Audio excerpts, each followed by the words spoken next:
You know, if there's anything I've noticed, that when I do get drunk, I pass through certain phases, and I have the angry phase where I just rant and rave, but now I think we're passing to the more philosophical and pacifist phase where, you know, I just want to talk. I want to talk about what I see and how I feel about society as a whole. And you know, the sad thing about my psychology university is it doesn't teach anything about Lacanian psychoanalysis. And Lacan is really interesting, and he had this theory, this idea that I find endlessly fascinating. And he has this idea in society called Big Other, and Big Other is essentially what we all perceive as the rest of society. The rest of society that is not us, the mass of human beings, is the Big Other. And this concept endlessly fascinates me because Big Other is something that affects us all extremely directly, and it's something that some of us spend a lot of time obsessing about, and some of us try and dismiss completely, but are never able to quite do that. That's one of the things that I think makes Big Other so interesting, is that it's not only is it something that we all are affected by on a daily basis, it's also something we're all a part of, because we're all in and of ourselves a part of this Big Other, that we're a part of this mass of humans, but we're also obsessed about what this mass of humans thinks about us. And even if you are one of those persons or one of those people that try and say, listen, I don't care what other people think, I don't care what other people do, I'm just going to be my own individual and do what I think is right, do what I, enjoy, regardless of what Big Other might think about me, and regardless of, any way that I can appease Big Other. And that in and of itself is a statement about Big Other. It's a statement about the mass of human civilization. Even if you manage to escape this idea that Big Other is always judging you and always judging what choices you make in life and how you conduct your life, which is something very difficult to escape in and of itself. And even if you manage to, you still somehow interacted with it. So interaction with Big Other is impossible in our daily lives. And this concept endlessly fascinates me, and I love it. I love it. And I've been thinking about this a lot.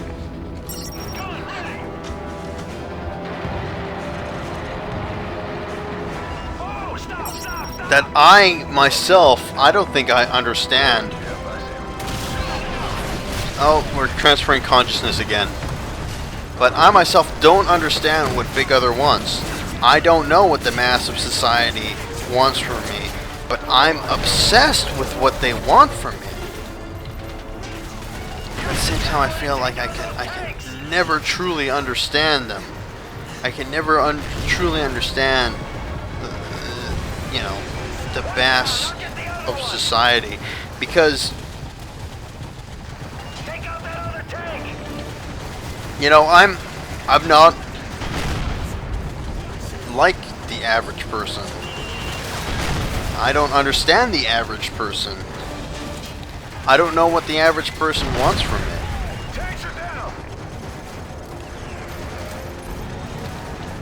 At the same time, I'm completely obsessed with what they want from me. And I think this is the same with a lot of people, that they obsess over their choices, that their choices are never strictly an individual affair. People's choices are something that we make because we perceive society wants us to make certain choices. Like, one thing is, I guess, we all choose to put our shirt on at the start of the day and, you know, go out and interact with human beings. But there's no law that says I have to put my shirt on at the start of every day and you know, go out and be part of that society.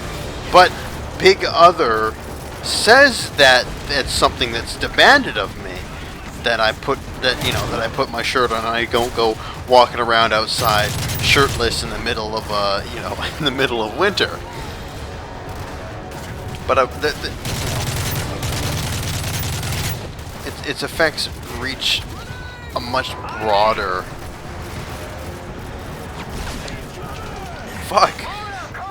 They may reach a much broader subset than that.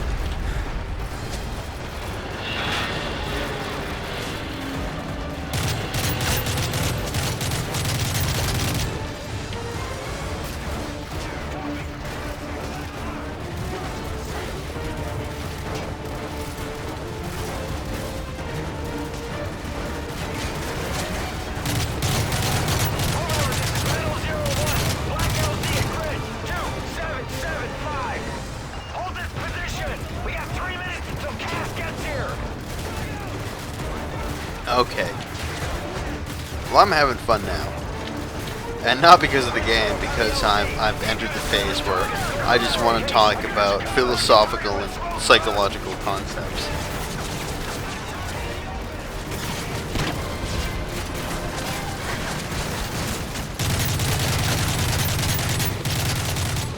You know, for all the bashing of Freud there is today, and you know, I guess to a certain extent he deserves a lot of the bashing he gets. That, you know, I think we can all agree that there isn't such there isn't such a thing as penis envy, that not all women on the planet just long to be men, that they don't have the awesome organ that men do, that is the penis, and they don't, you know, sit there every day longing for the fact, oh my god, oh, I wish I had a penis, that would be so wonderful if I did.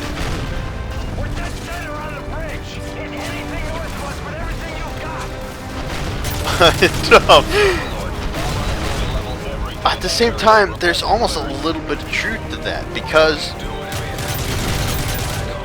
when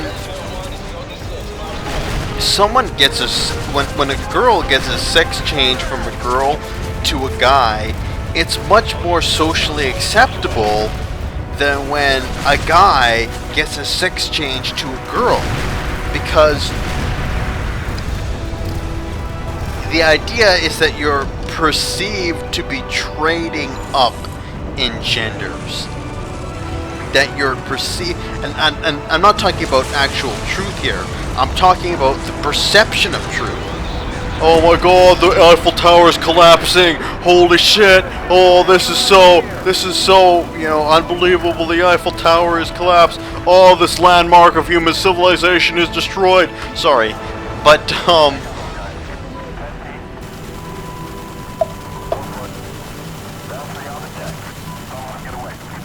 and I'm not, you know, like I said, there's no real, like, scientific evidence to say that you know, men are better than women or anything like that.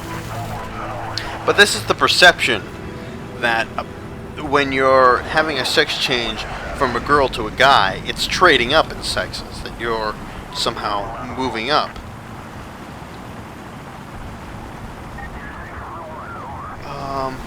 Oh, sorry, my friend just texted me. And she says, She's asking me if I want to have coffee today. Or, well, tomorrow, but it's past 12, so they always today. Talk. We got names, dates, locations. Bolt gave us everything, even Fragata. It seems your hunch was right, Captain.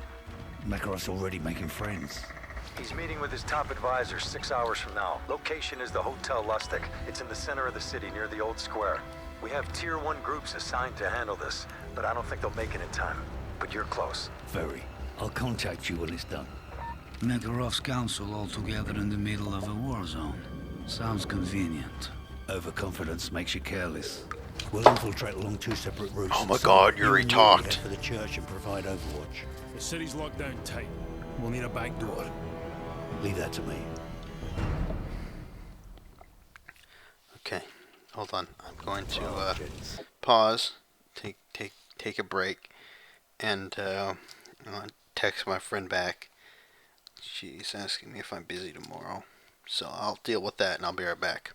Alright, sorry about that. I've realized it's very difficult to text while you're drunk.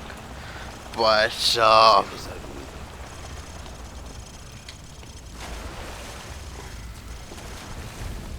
Yuri. Oh god, I gotta swim. But I wanna say a little, expand a little bit on something that I said in the last part. That I'm not I'm obsessed with Big Other for a primary reason. That is because some of you know that I one day hope to be a politician, and I hope to get elected to the House of Commons here in Canada one day. That's a long way off, but it's kind of one of my long-term goals. But to be elected, there's generally 2 ways to get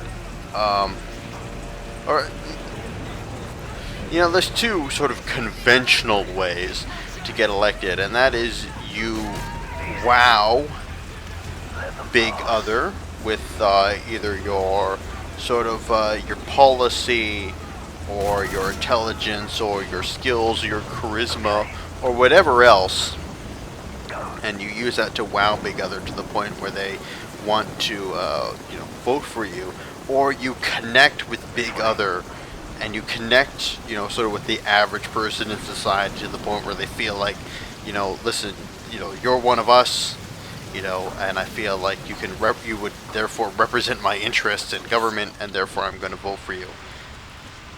And then in my in my more cynical moments, you could say there's a 3rd way you get elected to government, and that is essentially you take a bunch of bribes from people, and then you get a bunch of money, and run your campaign that way. Apparently there's a lot of French resistance here or something.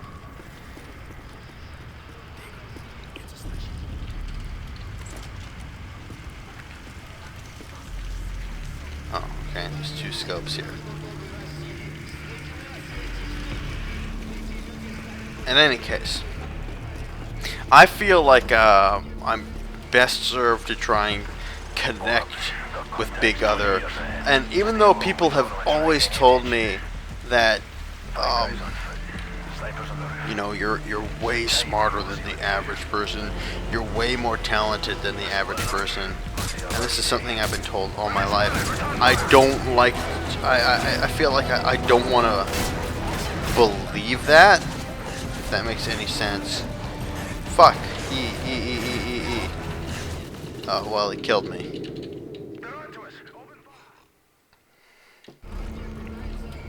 But I just don't want to believe that, because I don't want to sound completely and totally arrogant, like I am so much better than most people, because to be honest, I don't believe that I'm just so much better than the average person. Although there's one of our mods on the boards, Kalalification, has that thing where he thinks he's so much better than everybody else, but talking to him, he really isn't. He's nowhere near as smart as he thinks he is. And when you have that kind of belief that you're so much better than everybody else and so much smarter than everybody else, especially when you aren't, then that really turns people off to you, and it really turns people, I guess, against you. So therefore, I think I'm much better served to try and connect with the common man, and that's why I'm so obsessed with the common man in society and how to, you know, connect with them. And it's really difficult for me because I'm so awful at like small talk. Like, I'm so bad when it comes to small talk with people. Like if I go to a party, like it's really tough for me to just like connect with random people and, you know, just talk with them about a subject. Immediately when I talk to somebody, I always try and drive the conversation towards like overarching like philosophical worldviews, because I'm so much better at these really deep kind of conversations than I am with small talk. Or, you know, I'll try and drive it towards politics or history or one of these other things and see if they're, you know, interested in talking to me about one of these sort of topics, rather than, because I don't give a fuck about the weather or what the local sports team is like. That doesn't interest me.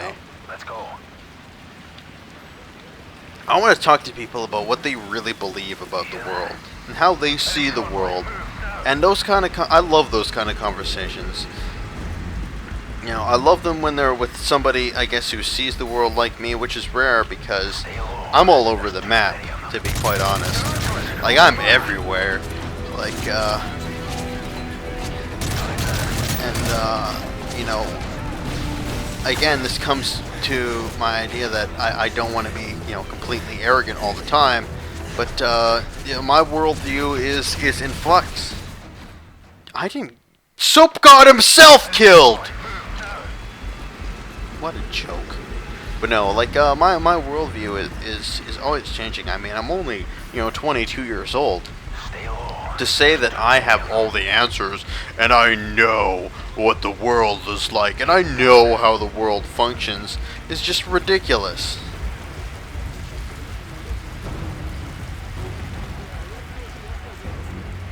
So, I'm always, I mean, I have certain tendencies, and I have certain leanings, and I have, you know, certain principles, but my worldview and my philosophy is always changing. It's always in flux, because I don't have all the answers, and that's why I love talking to people about these kind of things.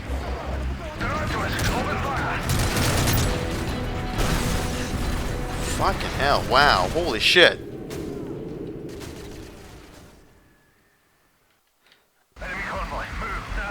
Okay, alright, so apparently I'm doing this wrong.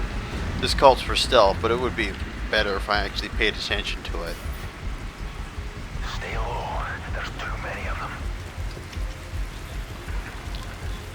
So yeah, that's why I love talking to people about their world, because I like to learn what they think. And then if they have a really good point and they have a really good argument, you know, I won't incorporate it into my own worldview, but I'll sit and I'll reflect and I'll think about it, and I'll give it a lot of critical thought to what they said. Like, let me give you an example.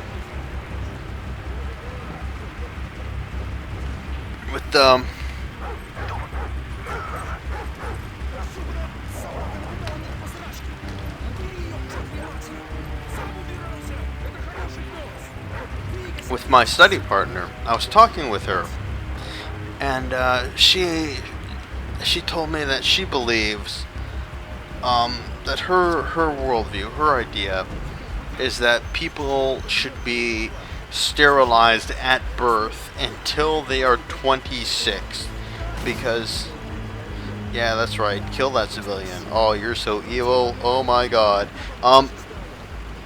Because, I don't know, this is all according to her, that there are certain forms of birth control that can be reversed at a point. So she says that people should be sterilized until they're 26, and at 26 they're given a test to deem whether or not they're able to actually have children. They're given like a basic test of like parenting skills, and if they pass the test, then listen, you can have children, you're desterilised, go nuts. And her argument for this is, well, you know, it'll better society in the long run.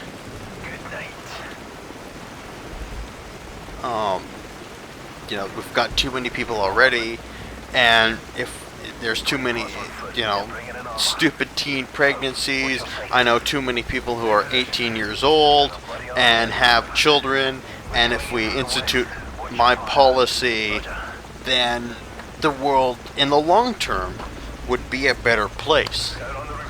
And I'll listen to what she said, and I'll listen to it very carefully.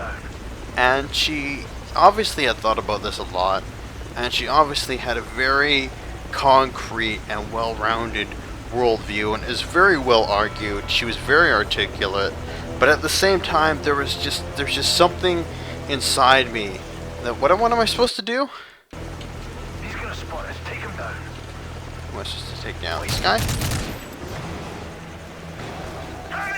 Check your fire! Oh, okay. Alright, so we've got some dudes that are helping us out. But anyway, and I thought about it, I'm like, you know, what you're saying, logically, it makes total and complete sense. That, you know, we should sterilize stupid teenagers so they don't have babies at a young age and, you know, completely fuck up their lives and, you know, thereby, you know, fuck up their children's lives and, you know, all the other detrimental consequences that come with that. But I just can't agree with you. You know, even though you've made this really well thought out point, you've clearly thought about this a lot, and it's very well presented. I can't agree with it. I just can't agree with it. And there's something inherently, I feel, immoral about her position. And my idea was that what I argued was that, listen, everybody has the right to choice. That if we take this kind of liberalistic, individualistic worldview of human rights, everybody has the right to free choice and you know, freedom of speech and that sort of stuff. And if we give people that right, obviously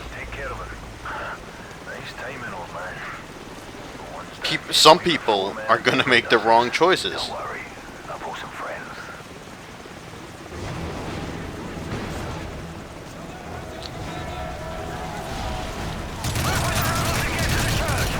So, you know, therefore, as a society, we've got to be ready for some people making the wrong choices. And she said, yes, some people are going to make the wrong choices. And that's why we should eliminate freedom of choice on the subject. Because freedom of choice doesn't matter. And I was blown away. Like, I was literally left completely speechless. Nobody I know in a billion years, nobody on the forums, nobody, you know, in like philosophical writings is gonna make that argument. That I was completely thrown off guard because I'm used to reading, you know, works of great philosophers like your John Locke's, your Plato's, you know, your Aristotle's, your Hegel's, your Marx, whatever else. And I'm so used to their arguments, and I know how they're going to argue these various issues. But I was completely unprepared for a complete rejection of all their ideologies, and saying, listen, choice isn't important at all. And I can't remember where I was starting with this whole spiel. But it completely blew me away.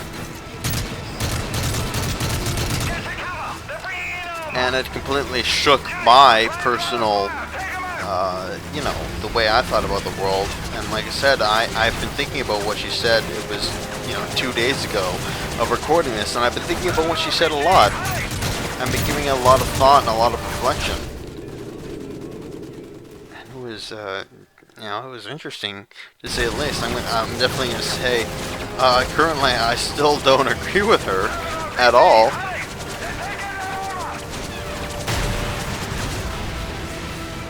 Unless what she said, that doesn't make what she said any less well argued and any less logical.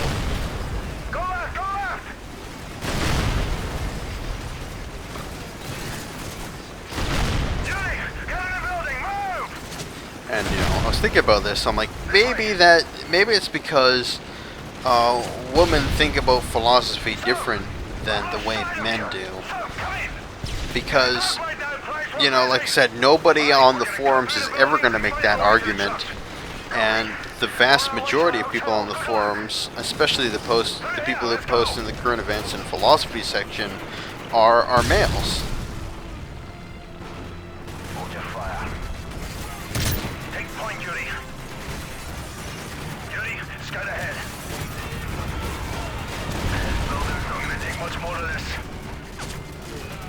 And most of the people who create great works of philosophy are men. None of them are women. And then, when I start really talking about, with a woman who knows her stuff, when it comes to sort of philosophical discourse, I was left completely unprepared. And like I said, maybe it's just because they think about these kind of questions different from guys do. Different from the way guys do. That definitely goes into my idea that I don't have all the answers, and I'm not going to pretend I do.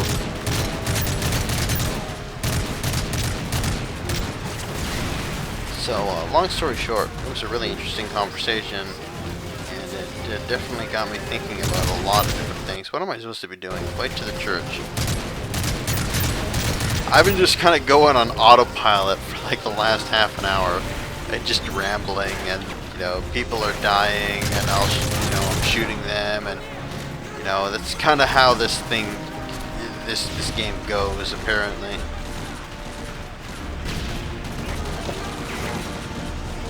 Sooner or later, it'll end, right? It'll end.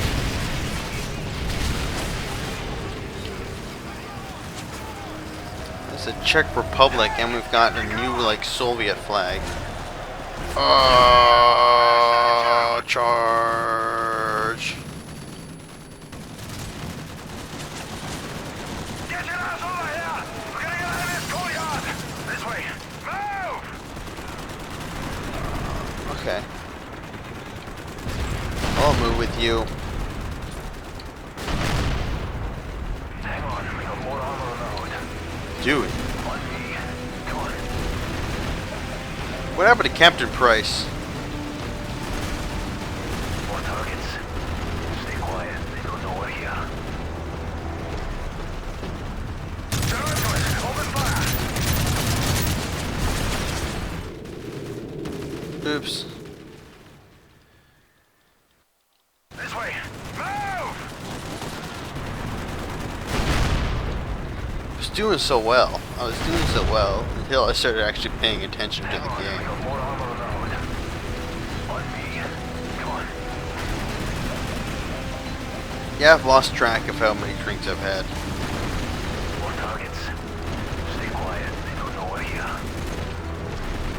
Alright, well, I'll just let you do whatever the fuck you want this time. Easy.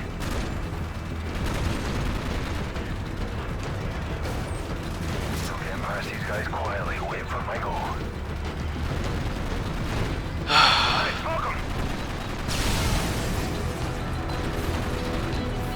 Reinforcements, take cover.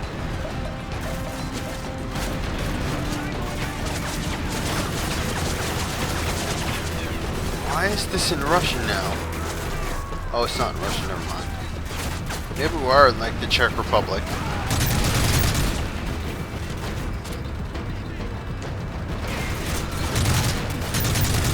Your Russians got so killed. Let's move. We'll improvise if we have to.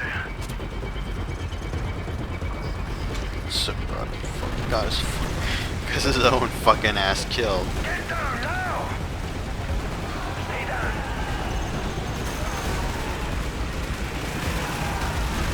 Can't tell. Oh, these are For some reason, we've all got Russian. Oh wait, that's right. I guess we're in the Czech Republic. Let's go! And they're being chased by giant war machines of death. Let's go! Yeah, fight to the church. I've completely lost track of why we're going to the church, why we need to go to the church, what any of this fucking means anymore.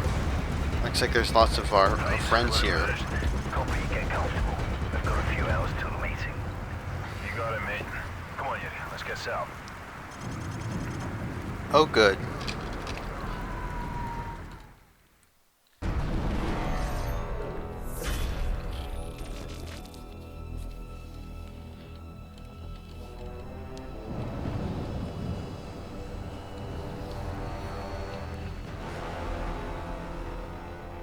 Which vehicle will he be in? They constantly rotate for security. We won't know until he steps out. You seem to know a lot about Makarov. Alpha 1, radio check over. Bravo 1, copy. We're dug in with line of sight. Right, Kamarov's our eyes and ears inside the hotel. Once he gives us the nod, we'll kick this off. What do you see? Bugger all, mate. Looks like Makarov's late for his own funeral. Sit tight until we get a clean shot. Then you can put as many rounds on him as you like. It'll only take one.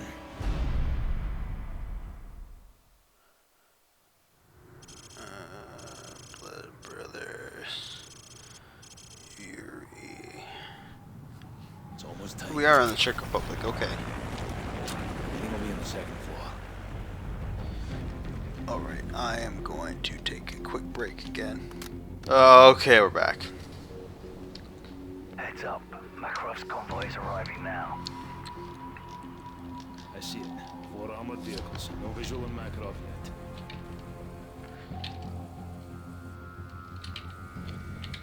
They're stopping in front of the hotel.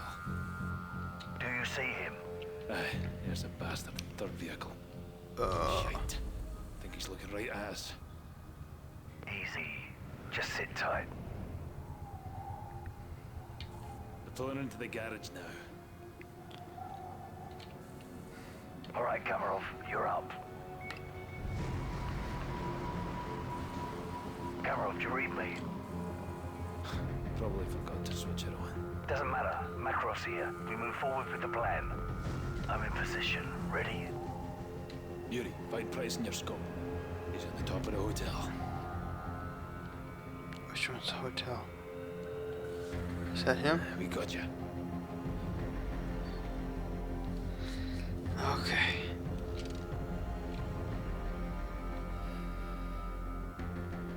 We got some activity on the balcony.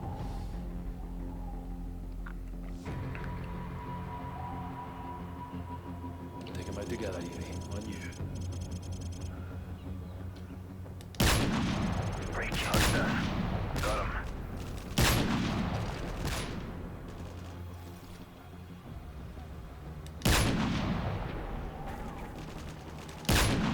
Oops.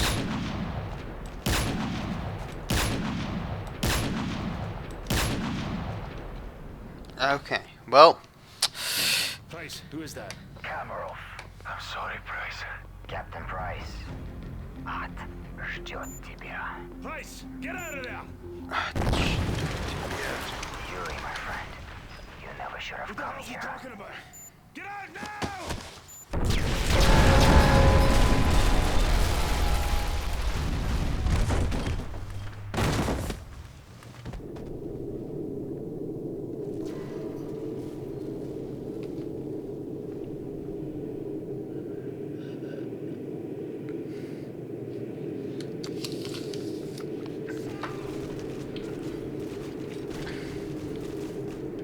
Oh no! Oh god, he's dead! Oh no!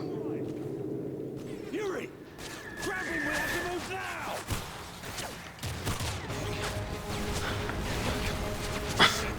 It's another bullshit death. Woohoo!